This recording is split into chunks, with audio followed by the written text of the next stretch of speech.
Esse podcast é apresentado pela jornalista Aline Pimentel. No encontro de hoje, o papo é com o diretor Zé Henrique de Paula, a atriz Thaís Barbeiro e o preparador corporal Fabrício Licursi. Olá, pessoal, aqui é a Aline Pimentel e hoje é o nosso segundo episódio do podcast Arte de Ouvir. Eu vou conversar com 3 convidados que vou contar um pouco das suas visões sobre o mercado artístico em diferentes frentes. Um deles é o diretor teatral, ator, cenógrafo e figurinista, além de diretor artístico do Núcleo Experimental, Zé Henrique de Paula. Bem-vindo, Zé. Obrigado. Olá a todos. Bom, e a minha segunda convidada é a atriz. Ela chama Thaís Barbeiro. Ela atuou e produziu, como produtora executiva, a série A Todo Vapor, além de inúmeros trabalhos no teatro e na TV. Thaís, seja muito bem-vinda, muito obrigada, viu? Obrigada pelo convite, você, Aline. E o terceiro convidado de hoje é o ator, bailarino, diretor de movimento e iluminador. Ele investiga as técnicas da educação somática como ponto de partida para a dança e o teatro. Um dos seus trabalhos mais incríveis, inclusive na minha humilde opinião, foi a preparação de Gota d'Água Seco. Bem-vindo, Fabrício Licursi, muito obrigada por vocês estarem aqui. Olá, obrigado pelo convite. E eu já vou começar com você, Fabrício. Eu queria que você falasse um pouquinho como que essa pluralidade de funções ou de aptidões, a gente pode dizer assim, ajudaram vocês, né, na carreira artística, né? Como isso você acha que complementa o trabalho do artista no geral? Você acha que isso é imprescindível, principalmente nos tempos de hoje? Olha, eu acho que, para começar um pouquinho, para mim, eu comecei a fazer teatro na escola, né? E quando eu entrei na faculdade de teatro, eu cursei a Unicamp e, para mim, fazer teatro era você contar ou interpretar uma história. E lá dentro da universidade, eu tive abertura um pouco para esse mundo, onde ela era uma faculdade muito física, vamos dizer assim. Então, eu digo que é um momento onde eu encontrei essa possibilidade do corpo se expressar e do corpo poder contar uma história. Então, com as técnicas, né, ou com os diretores que eu tive lá, eu acabei saindo de lá e fui parar em São Paulo no Núcleo Experimental do SESI, e um pouco já com essa vontade de dançar. E aí eu entrei em contato com a Isabel Sete, que é uma professora que dá aula na EAD, que tem um trabalho de voz, mas é diretora também. E no ano seguinte eu fui dirigido pela Cristiane Pauliquito. E especificamente com esse pessoal, que seriam aí essas técnicas somáticas que você colocou aí, que está no meu currículo. Eu já ia perguntar o que seriam essas técnicas somáticas.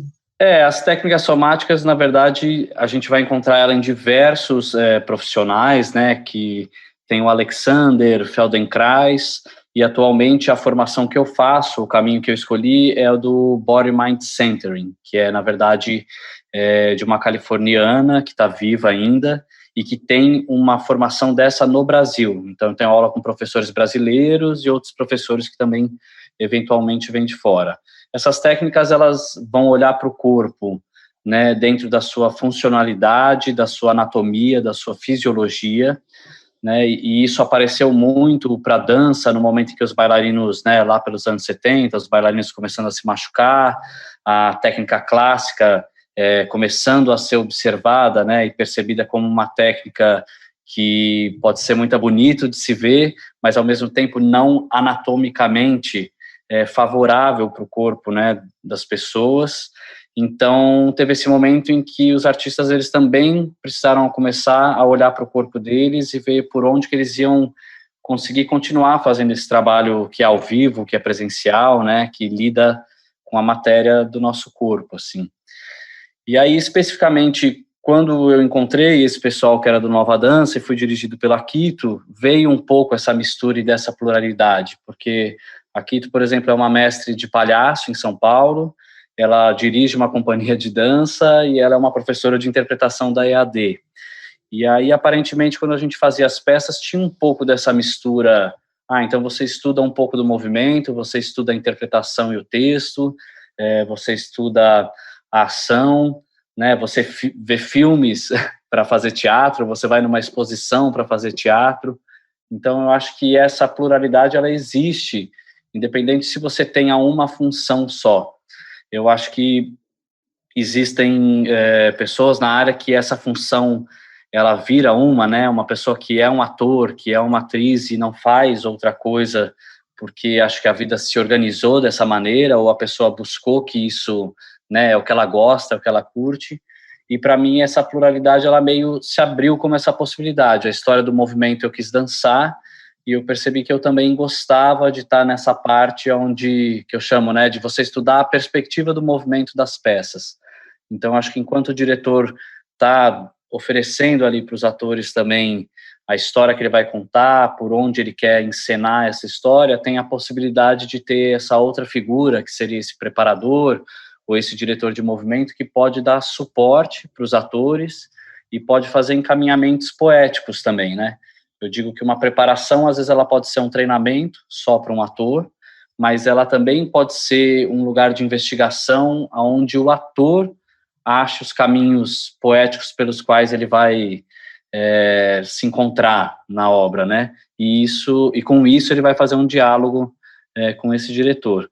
Mas eu acho que também essa pluralidade que você está falando, ela veio também por uma questão de sobrevivência, onde desde a faculdade, depois percebendo a nossa vida profissional, e eu também tinha um sonho que era viver disso. Eu quero perguntar para o Zé também, que é uma pessoa que vive só da arte, né? Acredito que a Thaís também. Vocês só vivem da arte hoje, certo? Certo. Sim, sim. Zé, desde quando que você vive só da arte? Conta pra gente um pouquinho desse seu início até você se consolidar com esse foco para a arte só.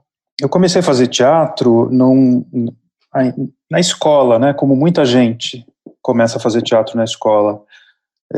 Estudei numa escola lá na minha cidade, que é Sorocaba, no interior de São Paulo, que tinha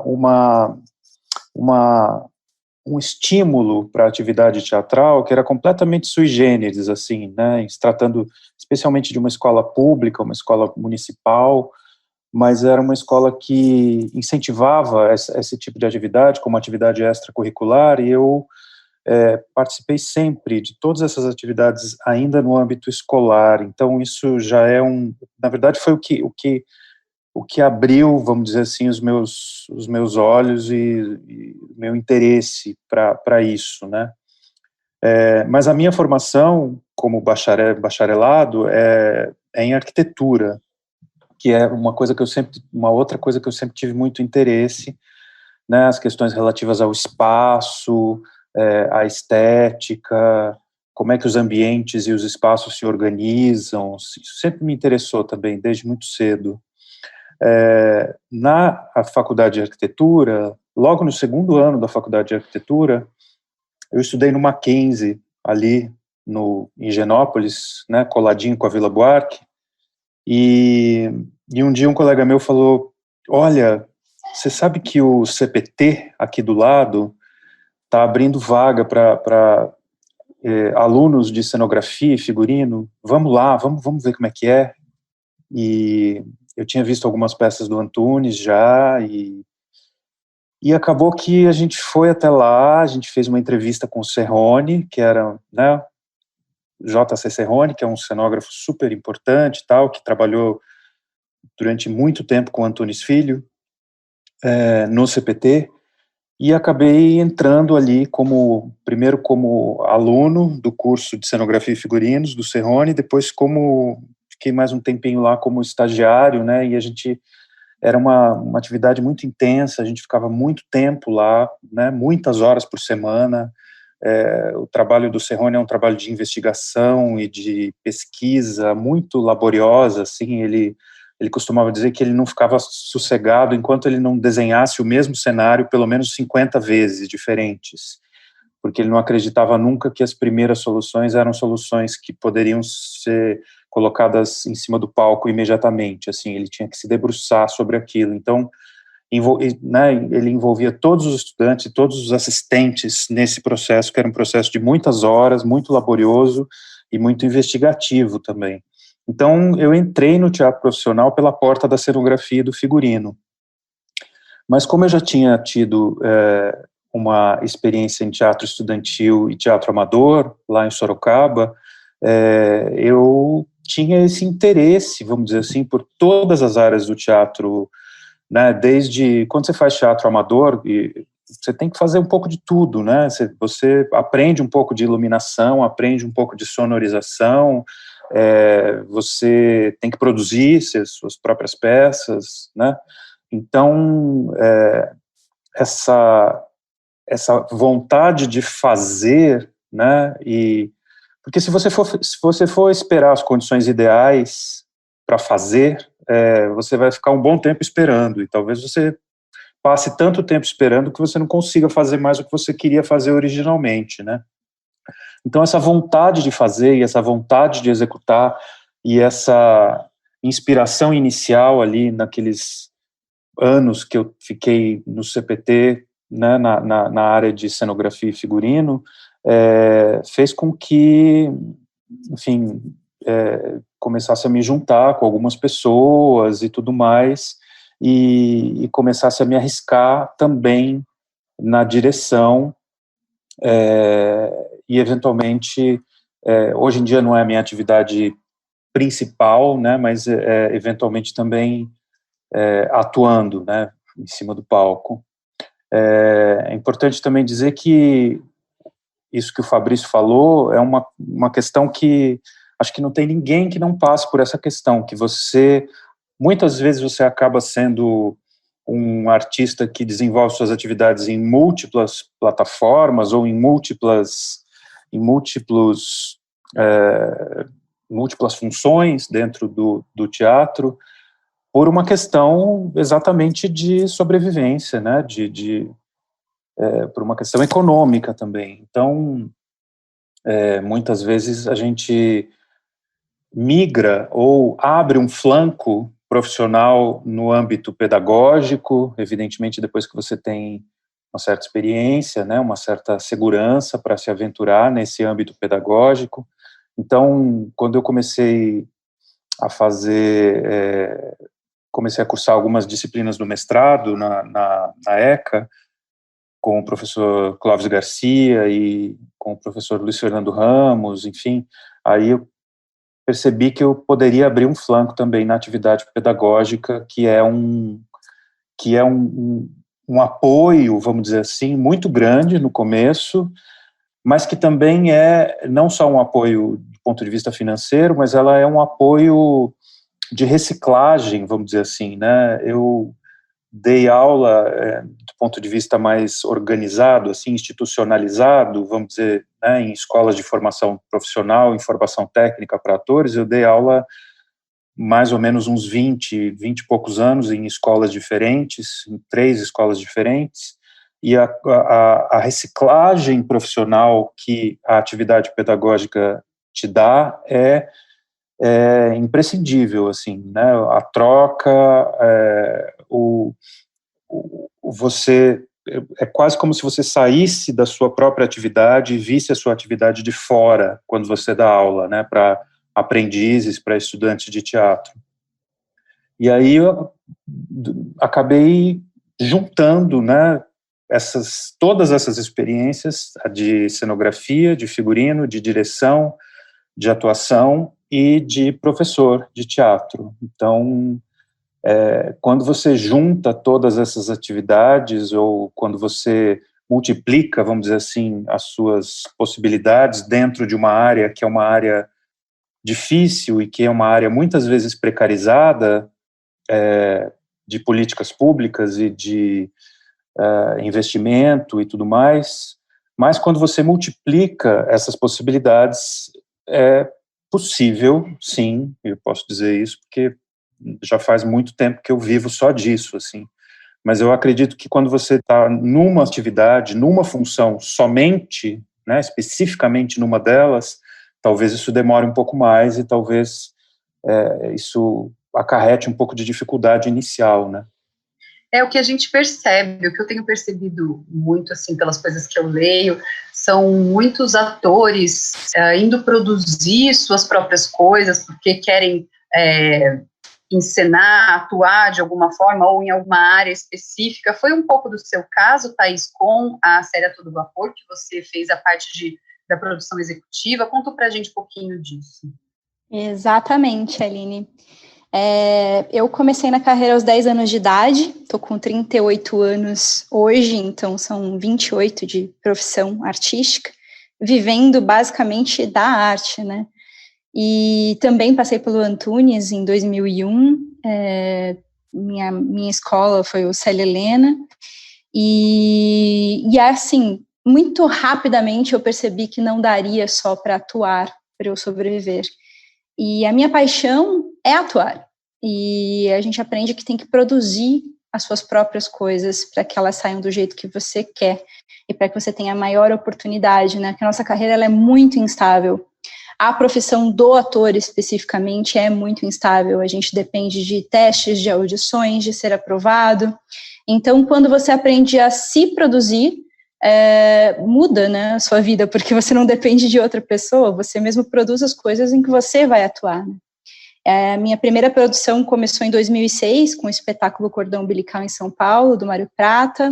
Depois eu acabei indo morar no Rio de Janeiro, produzi uma série chamada DDD 21 lá. Quando eu voltei para São Paulo, eu me juntei ao Felipe Reis e ao Enéas Tavares, que são os criadores de A Todo Vapor. Fui convidada para fazer a Capitu e percebi rapidamente que eu tinha que produzir a própria série. Eu nunca tinha produzido, eu sempre tive experiência do outro lado das câmeras, e foi a minha primeira grande experiência, foi muito legal. Foi 1 ano e meio de filmagens, a gente fez a primeira temporada inteira da série, que está para estrear, e a série teve um resultado muito legal, internacional. A gente ganhou a melhor série de drama no Festival de Los Angeles, foi a única série brasileira indicada no Festival de Nova York. Eu fui indicada como melhor atriz no Festival de New Jersey e do Rio, e é muito prazeroso você ver que você consegue fazer tudo que você quiser. E essa coisa da gente não ter limites em relação à arte, de você poder criar e se adaptar de acordo com o momento, é muito poderoso. Porque quando eu optei como propósito ser atriz, ser artista, era mesmo um propósito de vida, né? Porque quando você escolhe ser ator, ser artista, você faz isso por uma questão de autoconhecimento, muitas vezes. E no meu caso específico, eu sempre quis transitar entre as linguagens para poder ter esse poder de comunicação em massa, para de alguma forma poder alterar positivamente a vida das pessoas ao meu redor. Então, eu acho que o fazer artístico, ele está muito interligado com o trabalho de desenvolvimento pessoal, não tem como separar isso. E a fase que a gente está lidando hoje, no meio dessa pandemia caótica, onde a arte é tão massacrada dia após dia, principalmente pelos nossos governos, né, é uma fase de adaptação, né, da gente rever, desconstruir muita coisa e rever o espaço hoje que vai ser o teatro e por que se fazer teatro. Como que a gente vai adaptar as novas filmagens a isso tudo que a gente está vivendo e como que vai ser a nossa vida nesse novo momento que a gente está passando. Porque não só filmagens, né? Vocês estão ensaiando uma peça online, não estão? Que está para estrear? A gente tinha um espetáculo pronto, que eu também fiz produção executiva, que é o Eu Me Lembro, que estava para estrear no final de fevereiro, e até a Vira Comunicação é a nossa assessora de imprensa, né, do espetáculo, e também esse espetáculo a gente ficou parado por causa da pandemia, então a gente continua fazendo todo o processo de estudo dele, de pesquisa online, ele já estava praticamente pronto, só que ele vai ter que ser todo repaginado, a gente não sabe como que a gente vai estrear ele depois, que não vai ter mais como ser tudo igual era antes, né, a gente vai ter que remodelar tudo. São 7 atores em cena, eu também faço uma das protagonistas, um espetáculo que a gente conseguiu através da Lei Rouanet, também captação, e não está tudo paralisado, a gente não pode fazer absolutamente nada, a gente está ensaiando, pesquisando, mas de fato só vai voltar quando puder voltar. Nosso diretor está em Portugal, que é o Miguel Hernandes, e a nossa outra diretora, que é a Natália Correia, está em Roma agora, então por lá, os teatros já vão reabrir, o Miguel vai dirigir um outro espetáculo lá agora, eles eram da companhia do Abujanra, também do Antunes, então já trabalho com eles há alguns anos, eu também faço muitas coisas, além de produtora, eu também faço preparação de atores com técnicas do yoga, preparei o espetáculo Paraíso, também do Abujanra e do Miguel Hernandes, e da Natália Correia, na época que o Abu Era Viva, foi uma das últimas peças. Então, eu venho dessa linha de trabalho aí. E hoje a gente está se encontrando online, mas já estamos pensando em futuros monólogos, né? Eu já estou produzindo um outro, que é Minha Carta ao Mundo, que é da Emily Dickinson, que é porque vai ser o momento, vão ser monólogos, eu acho, e a nossa peça, assim que puder, a gente retoma, a gente está com um espetáculo montado paralisado, né? E como é que fica, né, nesse momento, as produções de vocês, também do núcleo, como que vocês estão se adaptando nesse momento? As coisas estão paradas, vocês estão tentando a palavra do momento, vocês estão tentando se reinventar? Conta pra gente um pouquinho. Eu também, a gente estava 2 semanas de entrar no teatro, eu estava fazendo a direção de movimento de uma versão do Estranho no Ninho, dirigida pelo Rafael Gomes, a gente estava para estrear, assim, também, isso foi suspenso, e realmente não tem nenhum retorno, assim, de quando volte, e aí, atualmente, um pouco que me segurou, eu estava num prêmio Zé Renato também, com uma direção de um infanto-juvenil que chama Momo e o Senhor do Tempo, que é uma história do Michael Ende, que é um alemão, e com a direção da Carla Candiotto. É engraçado que esse foi o grupo que a gente decidiu ficar ali na rede e tentar ver como é que a gente ia se reestruturar. Assim. Então, nesse grupo, a Carla tomou uma decisão, porque as secretarias de cultura também, está todo mundo entendendo um pouco, né, o que vai acontecer, não tem uma resposta certa, por mais que se dê uma data, essa data amanhã ela pode mudar, e as ideias podem mudar também. Então, a gente tomou a decisão, por exemplo, que a gente não vai fazer essa peça, a gente iniciou um projeto que está piloto aí, que chama Projétil, e esse projétil, na verdade, a gente está desenvolvendo algumas coisas a partir dos sonhos, a gente entrou um pouco nessa camada onírica, também tentando entender um pouco essa pandemia, né, que é trágica, então a gente dentro das casas, o que você está sonhando, o que você não sonha, acho que um pouco isso que a Thaís estava falando de se produzir, né, a sua capacidade artística de, vamos dizer assim, de se reinventar, mas a gente já gravou pequenos vídeos, porque na nossa ideia é isso, vai virar algo mais videográfico mesmo, mas a gente ainda não se estruturou. E eu, na verdade, também fiquei muito ansioso quando aconteceu, né, que daí veio a chuva das lives, tudo, e eu também fiquei me perguntando sobre esse trabalho de corpo que eu faço, como é que eu me encontraria. Então eu tomei uma opção, não que isso não me dê ansiedade todos os dias, é que eu não iria para as aulas online a princípio. E aí, na verdade, daqui a 2 semanas, dia 15 de julho, é o dia que eu vou estar começando essa experiência aqui através, pelo aplicativo do Zoom, né, eu vou tentar dar essa online, eu já dei uma, pelo Espaço do Andar, da Ana Paula Dias, elas fizeram uns encontros, uns aulões, e aí eu estou escutando aí esse material que eu trabalho, porque, na verdade, dá um pouco esse misto também de querer ficar um pouco nessa resistência, né, desse trabalho que é tão presencial, que é vivo, que é do dia a dia, que é dessa pluralidade, né, das perspectivas, porque isso falta mesmo, né, que às vezes um encontro real, não virtual, ele às vezes, a gente, para quem faz, sabe o quanto isso alimenta a gente. Mas eu também, a partir dessa perspectiva virtual, eu também estou acreditando que é possível, né, chegar nas pessoas, e às vezes você vê coisas mesmo pela internet, que você fala, nossa, a pessoa falou que fez aquela aula, né, eu mesmo fiz uma aula, o que me estruturou foi, eu comecei a fazer umas aulas de yoga, que a Lu Brits, que também é preparadora no Rio, tudo, começou a dar essas aulas todos os dias, eu fiz algumas aulas, fiz 2 meses de aula, e senti que isso me organizava, né, dentro desse espaço de confinamento, assim. Então, tá um pouco assim, por hora. Zé, você percebe que essa presença que o teatro, ele tem como um presente mesmo nas peças, quem pôde já ir até o Núcleo Experimental, ver as coisas de perto mesmo, você acha que a gente vai conseguir, de certa forma, ter isso pelo online? Como que você enxerga esse momento que a gente está passando, Zé? Olha, eu percebo que existem 2 frentes, assim, uma frente que é formada pelas pessoas que aderiram ao online e que realmente estão conseguindo fazer várias coisas e que são entusiastas dessa migração e tudo mais.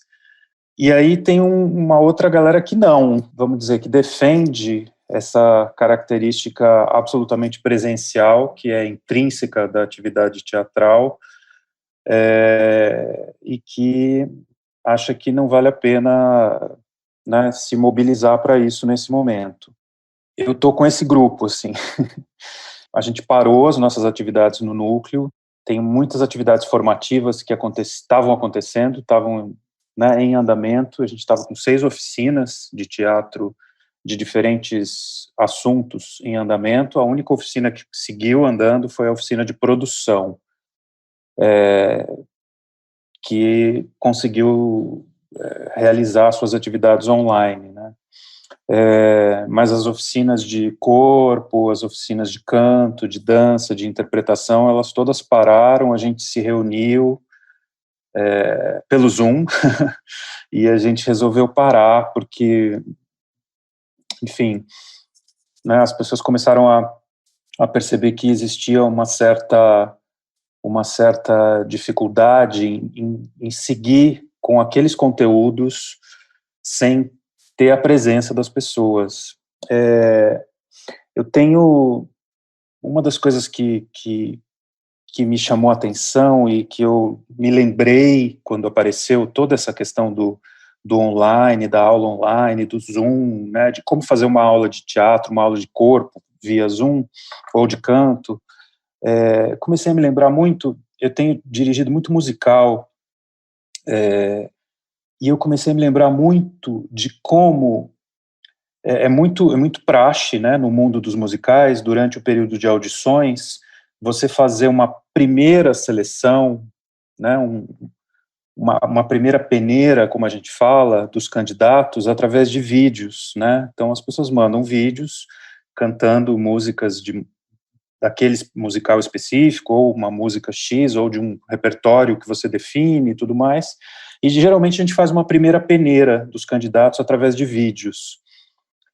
Eu comecei a me lembrar de como a gente ficou relativamente perplexo em relação ao fato de que, muitas vezes, existe um abismo entre o que o candidato apresenta no vídeo e o rendimento do candidato ao vivo. E isso pode ir num caminho de mão dupla, né? Muitas vezes o candidato pode render super bem naquele vídeo e o rendimento dele ao vivo, presencial, não faz jus ao que você viu, ou o contrário, às vezes a gente, né, o vídeo não é muito bom, ele engana um pouco, mas você fala, não, tem alguma coisa aí que vale a pena, vamos chamar essa pessoa, mesmo o vídeo, né, não sendo... E de repente a pessoa vem ao vivo e acontece, tudo acontece. Então, eu acho que a gente se lembrou um pouco disso, do fato de que existe uma plataforma tecnológica que faz uma mediação, que é uma mediação que na realidade ela não existe, né? No ato teatral, ela não existe na aula de teatro, ela não existe na aula de corpo, e a gente então preferiu não lidar com essa mediação por enquanto e esperar um pouco as coisas acontecerem. Não significa que a gente está parado, a gente está agora desenvolvendo todas as atividades que são ligadas à dramaturgia, porque essas atividades elas podem acontecer com as pessoas nas suas casas, né? Então a gente tem um fomento agora, né? Para quem não sabe o que é o Programa Municipal de Fomento ao Teatro para a cidade de São Paulo, que é um edital de incentivo a grupos estáveis que desenvolvem trabalho continuado. Então, agora a gente está começando um fomento e a gente resolveu inverter toda a ordem de trabalho desse fomento e começar pela parte que envolve dramaturgia, pesquisa, entrevistas, desenvolvimento de roteiro, depois chegar em desenvolvimento de texto, propriamente dito, né? Porque essa parte da dramaturgia a gente avança nesse estado de coisas, né? Mas os outros projetos, eles foram pausados. A gente ia estrear um espetáculo do Martin Cream chamado Menos Emergências, que a gente não estreou. Enfim, tinha temporadas de peças do repertório da companhia que iriam voltar, e todos os meus projetos fora do núcleo experimental foram pausados também, né? Quando a gente entrou em quarentena, eu estava há 15 dias de uma estreia, de um musical produzido pela Morente Forte, enfim, e todos os projetos do ano inteiro foram cancelados ou adiados, né? Semana passada eu teria estreado uma ópera no Municipal. A situação é bem complicada, assim, mas eu acho que, eu não sei se a gente vai reinventar o teatro, sabe? Eu acho que a gente vai reinventar o nosso entusiasmo pelo teatro. Isso sim, mas eu acho que a linguagem teatral, ela é presencial. Eu não acredito em nada que substitua essa presença. É muito mais complexo, né? É muito mais profundo. Eu acho que vale aqui a questão, vale aqui o pensamento e a reflexão. Voltando a falar um pouquinho de mercado, pensando que logo isso tudo vai passar, que a gente vai conseguir colocar os projetos para voltar a andar de certa forma, o que vocês que estão à frente dos projetos, vocês olham para os artistas, seja eles para um musical, ou para uma peça, ou para uma preparação? O que hoje vocês acham que se espera de mercado? Eu vim do teatro, eu busquei a dança, e acho que tem uma especificidade da minha formação da dança, que talvez, às vezes, é um meio da dança que, especificamente de São Paulo, ou mesmo do Brasil, a gente não conheça, que é essa linguagem da improvisação. Então, o Estúdio Nova Dança, né, e a Tica Lemos, que introduziu o contato improvisação no Brasil, mas com isso vieram vários pesquisadores que são chamados de improvisadores, né, onde esse lugar da consciência corporal, né, de você escutar o seu corpo e dançar através da expressividade do seu corpo, né, ele está um pouco, às vezes, desconectado um pouco dessa linguagem da dança clássica. E eu acho que a dança, eu também posso estar errado, porque o que eu queria dizer é que o que aconteceu é que eu fui para a dança, eu dancei em companhia, como na companhia da Lu Favoreto, a companhia 8 Nova Dança, e depois eu reencontrei as minhas parcerias no teatro, com o Rafael Gomes e com o Vinícius. Então eu virei um preparador, um diretor de movimento de teatro. Então, muitas vezes, às vezes o que eu estou encontrando são atores com a linguagem do movimento, e dentro dessas multiplicidades que a gente está falando, né? E aí a questão da dança é que às vezes parece que ela fica segmentada se você dança clássico, se você é da linguagem do musical, né? Você faz as escolas e os estudos de sapateado e das coreografias que você vai usar para isso. Se você é da improvisação ou da dança mais investigativa e experimental, você fica nesses nichos meio isolados. Não que no teatro também cada um não vá para a sua pesquisa e fique nessa situação, mas o que acontece é que eu acho que esse mercado, ele é mais, vamos dizer assim, é um mercado mais árduo, assim, sabe, para quem decide ficar nele, né? Hoje existem movimentos, né, se as pessoas quiserem procurar tanto no Instagram, como existe um movimento que chama Dança Se Move, que é organizado por bailarinos. Existe toda uma tentativa, tem o CRD, que é o Centro de Referência da Dança, que está ali no centro de São Paulo, e que normalmente são lugares que as pessoas não procuram, mas que oferecem cursos de graça, né, de diferentes tipos, desde dança contemporânea, africana, dança de improvisação. Eles vão recebendo diversos profissionais e isso é oferecido para a cidade. Normalmente você tem essa história dos bailarinos estarem atrelados também com uma história da pedagogia e de dar aulas, né, e ter a sua companhia, às vezes para criar o seu espetáculo. Existe o fomento, assim como o Zé está falando do fomento de teatro, existe essa conquista que é o fomento da dança, mas é sempre um mercado também que ele, né, a hora que cortam os recursos, né, a dança ela sempre está fragilizada um pouco nesse lugar do corte de recursos, assim como a gente reclama do teatro, do cinema, mas existe esse lugar um pouco, eu não estou conseguindo nem falar para vocês, mas que fica nesse, como se não tivesse referência, mas a referência da cidade, né, nossa, assim, do Brasil. Agora, de bailarinos, é claro que a gente tem pessoas que às vezes as pessoas não lembram, mas para mim, assim, como referência que apareceram no meu caminho, eu acho que tem o Klaus Viana, né, que traz um pouco esse lugar da experimentação do gesto, da dança, e vai para o lugar da consciência corporal. Acho que ele apresenta isso. Eu acho que tem o pessoal do Espaço Brincante, em São Paulo, que é uma referência popular e brasileira, né? E eu não sei, um terceiro, talvez eu poderia falar de uma referência mais... Eu fui aluno do Márcio Aurélio, né, que é um diretor de teatro, e o Márcio é uma pessoa que dirigia bailarinos ou dirigia balés, e eu lembro de ter visto, por ser aluno dele, na época em São Paulo, a Marilena Ansaldi, que foi uma bailarina, vamos dizer assim, que quis quebrar as regras também do balé clássico no corpo dela, que ela estava fazendo um espetáculo depois de muitos anos que ela ficou recolhida, assim, né? Então, ela e a Márcia Aidê, eu vi um espetáculo da Márcia Aidê com Ismael Ivo também.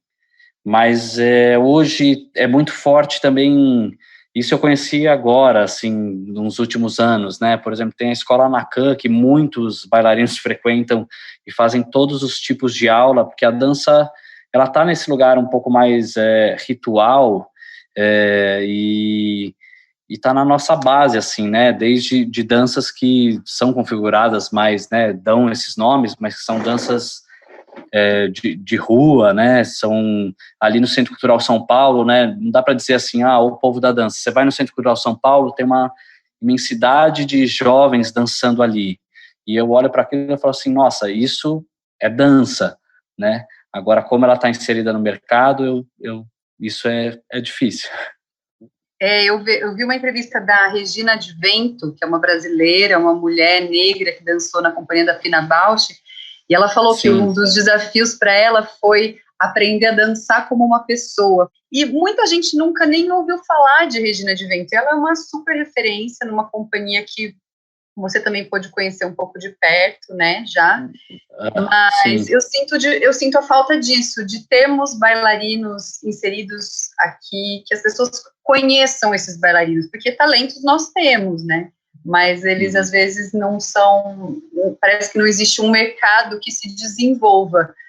Zé, para você, como que você enxerga, voltando um pouco lá na primeira pergunta, esse artista, quando vocês vão fazer uma audição, o que vocês olham, né? Esse mercado vem junto com isso ou não? Vocês querem pessoas novas? O que vocês olham? Olha, por incrível que pareça, embora a gente esteja sempre, parece que o teatro está sempre em crise, né? Parece que a gente está sempre numa luta enfim, é fácil ser pessimista nessa área, vamos dizer assim, mas o que eu estava vendo antes da pandemia e da gente entrar na quarentena e tudo mais, era um mercado que estava aquecido, ele não estava estagnado, não, ele era um mercado que estava aquecido. Obviamente, os musicais hoje em dia respondem por uma movimentação dentro desse mercado, que é uma movimentação muito grande, né? Um percentual enorme de atores, ele é absorvido pelo mercado do teatro musical aqui na cidade de São Paulo. E esses atores, eu sinto que eles estão cada vez mais pensando em estarem preparados de maneira inteira, vamos dizer assim, né? A gente costuma sempre separar essas três áreas, o canto, a dança e a interpretação, mas essas áreas, elas, ao contrário de estarem cada vez mais separadas, o que eu vejo é o oposto, assim, elas estão cada vez mais integradas dentro da formação dos atores. Então, eu sinto que atores que têm uma aptidão natural para o canto, eles estão buscando aprimoramento técnico na dança e na interpretação, né? As próprias oficinas que eu dou lá no núcleo, que são oficinas de interpretação, assim, tem muito ator de musical fazendo essas oficinas de interpretação, porque as demandas são demandas que exigem maiores habilidades dos atores, né, e habilidades no sentido de interpretação. Me parece um pouco que esses filões diferentes, né, do teatro, né? A gente costuma separar muito as coisas e às vezes isso não ajuda a gente, né? Não ajuda a própria classe, assim, separar o que é teatro alternativo, o que é teatro de grupo, o que é teatro comercial, o que é teatro musical, o que é dança-teatro, enfim, teatro físico. Essa separação, às vezes, ela atrapalha a gente um pouco, porque você começa a fazer uma coisa que a gente critica de vez em quando, que é feita na televisão, principalmente, que é colocar os atores em gavetinhas, né? Então, aqui tem as gavetinhas dos que cantam bem, não são muito bons de interpretação. Aqui tem a gavetinha daqueles outros que são, sabe, assim? E eu acho que isso é uma coisa que a gente luta contra isso, a gente tenta, você falou das audições, né? Então, eventualmente, quando eu faço audição, não é toda hora que a gente faz audição, geralmente para teatro musical a gente faz, mas para teatro falado é mais raro, mas eventualmente quando acontece uma audição, o que eu tento fazer, que a gente tenta fazer lá no núcleo com a equipe criativa, a Fernanda Maia na área de música, a Inês Aranha na área de preparação e o Gabriel Malo na área de dança, a gente tenta quebrar um pouco esses paradigmas e tentar ver os atores como na sua completude, né, na sua inteireza, né, como artistas mesmo, como pessoas que têm um ponto de vista, pessoas que têm um querer artístico, pessoas que têm uma inquietude, né, uma inquietude como artista, e se ele tem né, se a gente acha que ele não vai conseguir suprir aquela demanda técnica específica às vezes, sei lá, de uma canção que ele vai ter que cantar, ou de alguma outra coisa específica, está o preparador de atores aí para isso, né, para investir naquela coisa específica e fazer com que aquele ator consiga fazer o que ele tem que fazer, mas enxergar os atores mais nessa unidade, vamos dizer assim, né, e principalmente no sentido de que existe uma voz do ator, do artista. A voz não é só do dramaturgo, a voz não é só do diretor, a voz é do ator também, né? Ok, se a gente está trabalhando com um texto, ele vai ser um veículo daquele texto, né? Existe um diretor que traz um ponto de vista, mas é muito importante dar para o ator essa abertura e essa liberdade para que esse ponto de vista desse artista específico seja um ponto de vista que seja contemplado, vamos dizer assim, no conjunto daquela obra que está sendo desenvolvida. Eu acho que o mercado estava bem aquecido, assim. Eu vejo que os atores estavam fazendo muito teste, tinha muito projeto para começar. Muitas vezes a gente reclama, mas existem mecanismos, principalmente mecanismos de políticas públicas do município de São Paulo, né, como o Fabrício falou, do Zé Renato, eu citei o fomento ao teatro, tem o fomento à dança, tem fomento para projetos de primeiras obras. A Secretaria Municipal de Cultura tem feito um trabalho recentemente que é um trabalho bem interessante, assim, e isso faz com que haja mais produção, né, que a gente não tenha que ficar somente nos canais de sempre, né, ou somente dependendo do marketing de uma empresa privada por conta da antiga Lei Rouanet, ou do PROAC, ou do PROMAC, né, que é a Lei de Incentivo à Cultura com renúncia fiscal do município de São Paulo, ou do SESC, que também é um outro grande incentivador. Mas é importante entender que existem vários caminhos que abrem rotas possíveis para se produzir um espetáculo na cidade de São Paulo. Isso traz um mercado de trabalho para os atores que não é pequeno.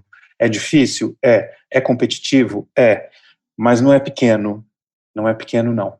Muito interessante isso. Inclusive, a gente está indo para o final do nosso terceiro bloco aqui, e eu gosto de pedir dicas para as pessoas, para os atores, ou para quem para quem já está nesse mercado, para quem está começando, para as pessoas poderem se informar mais, e também conhecer esses caminhos que vocês citaram. Antes, eu só quero pedir para a Thaís complementar a visão dela como mulher desse mercado. Thaís, você também está otimista, você também sentiu isso que o Zé acabou de falar, por conta da pandemia deu uma esfriada, mas o mercado está aquecido. Como você vê daqui para frente? Olha, eu vou ser bem honesta, eu estava, indo para a melhor fase da minha carreira na vida, então, como o Zé falou, assim, acho que estava muito bom para mim, pelo menos, antes da pandemia dar uma parada em tudo, e eu não tenho muito do que reclamar, assim, sabe? Eu acho que tem muito mercado, tanto para teatro quanto para audiovisual. Eu acho que a gente tem que ser criativo, a gente tem que se produzir, e sempre que surge um novo meio de comunicação ou outra fase histórica no planeta, né, a gente precisa se adaptar a esse meio que a gente está vivendo. Então, se a gente for pensar na história da arte, desde a pintura figurativa, depois passando para a fotografia, daí veio o cinema, e o teatro nunca morreu. Quanto tempo existe teatro, né, se a gente for falar de teatro?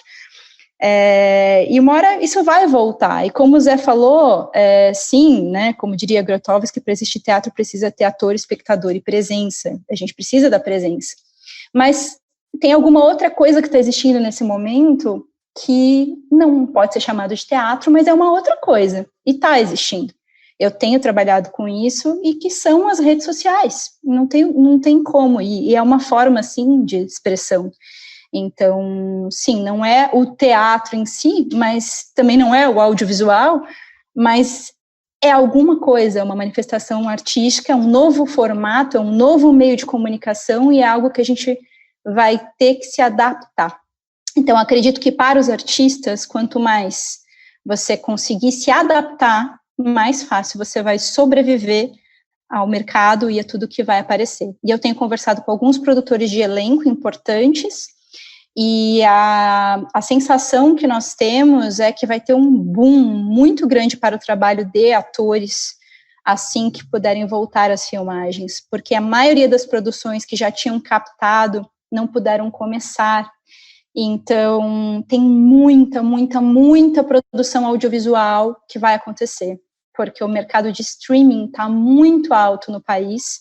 Tem muito dinheiro de fora que foi investido aqui dentro pela quantidade da nossa população que acessa o streaming, e acredito que tudo vai acontecer na hora certa, sabe? Então, eu não posso reclamar do que estava a minha carreira antes, não posso reclamar do momento da pandemia, a gente está passando por um momento péssimo, porém, eu estou trabalhando diariamente, eu filmo coisas, a gente aprende a se adaptar a filmar dentro de casa.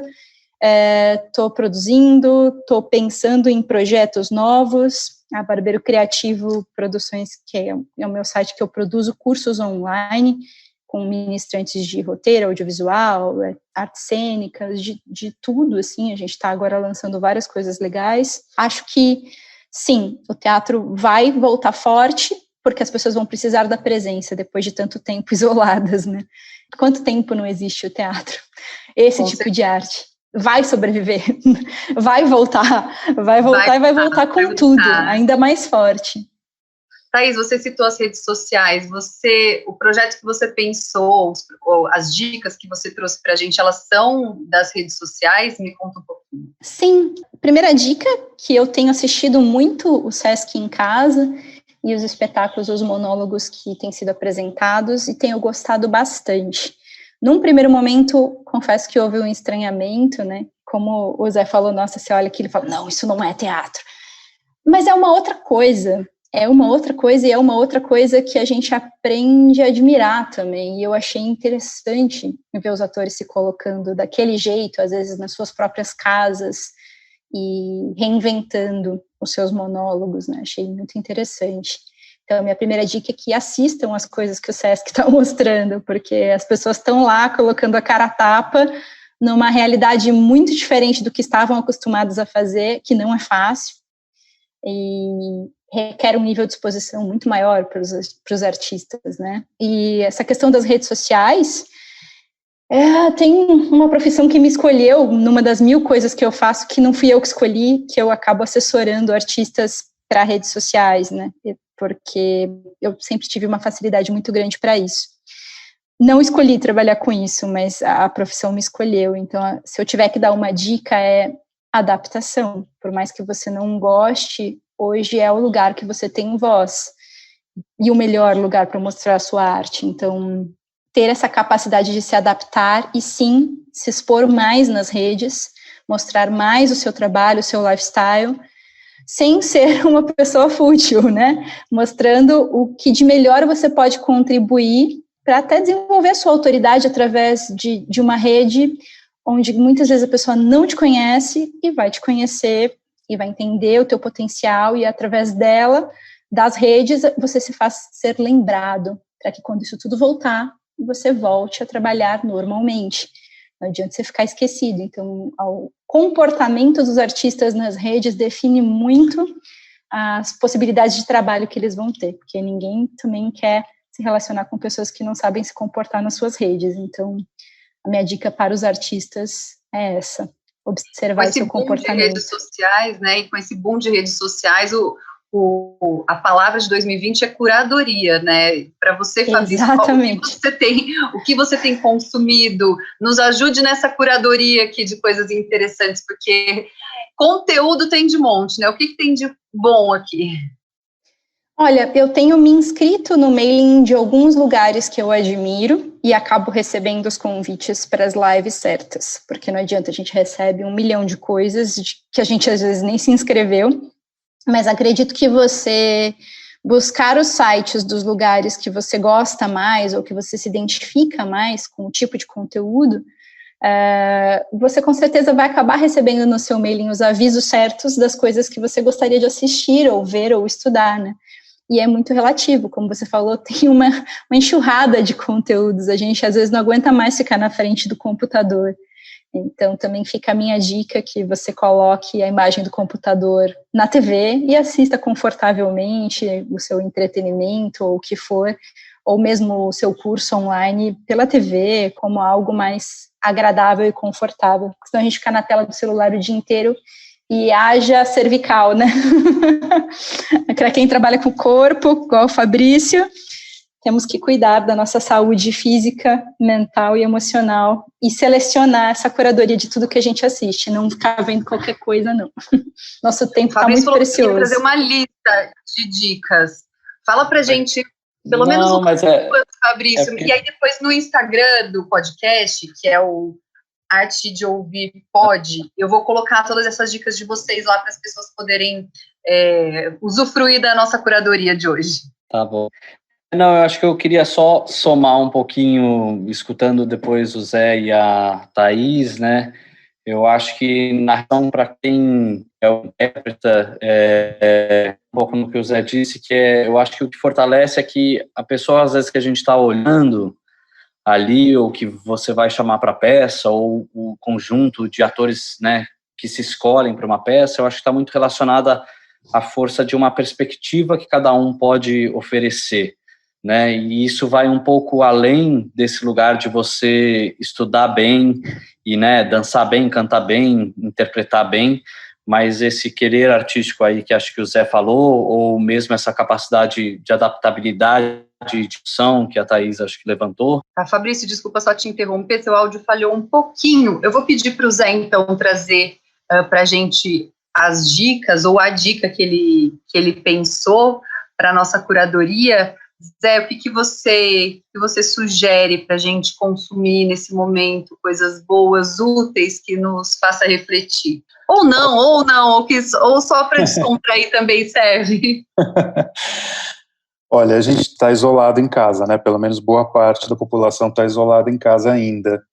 Então, a gente está consumindo muito audiovisual. Eu fiquei muito surpreso, porque eu acho que não é todo mundo que está sabendo.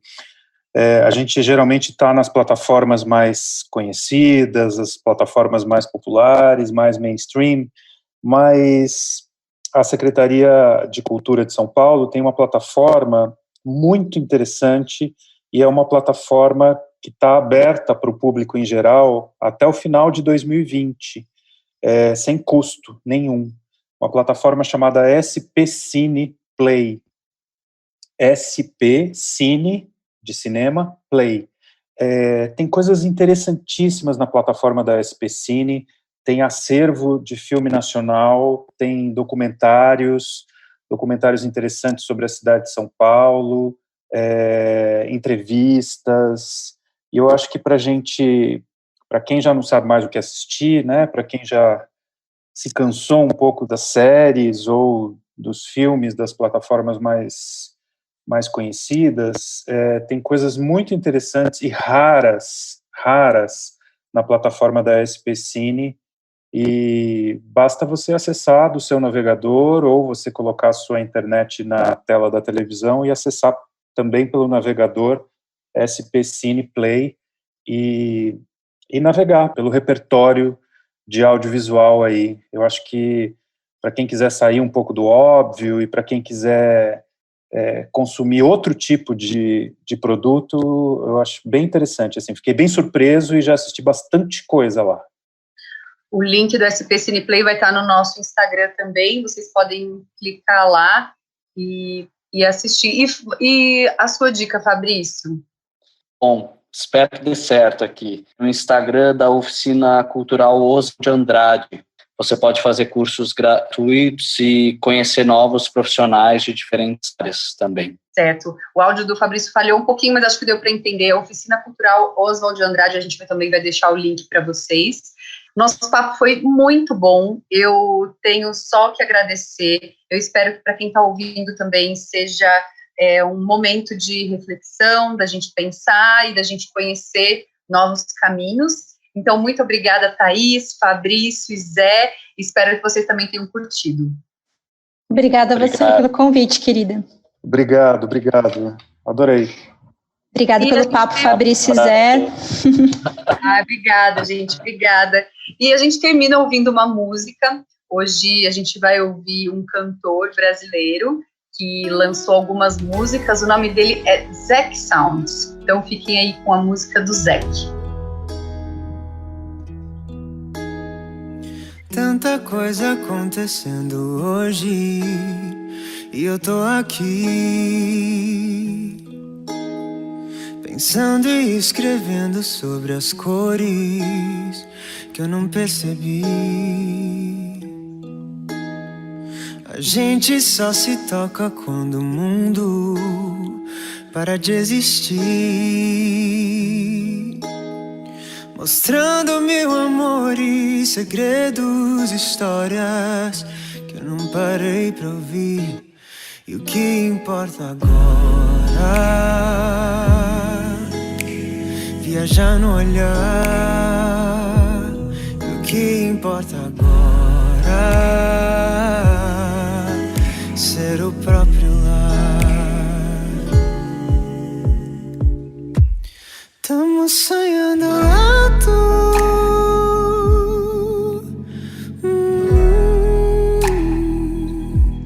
Bora voar descalço.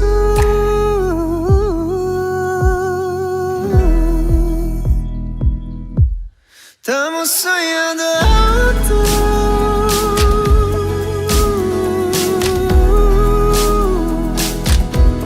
Bora voar descalço.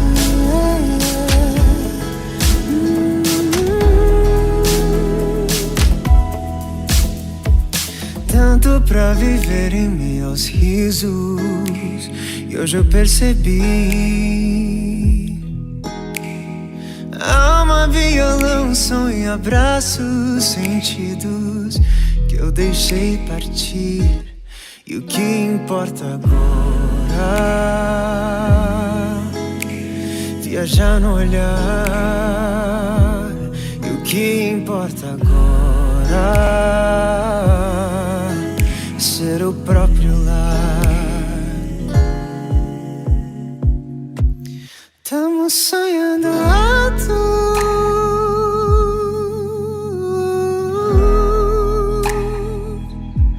Bora voar descalço.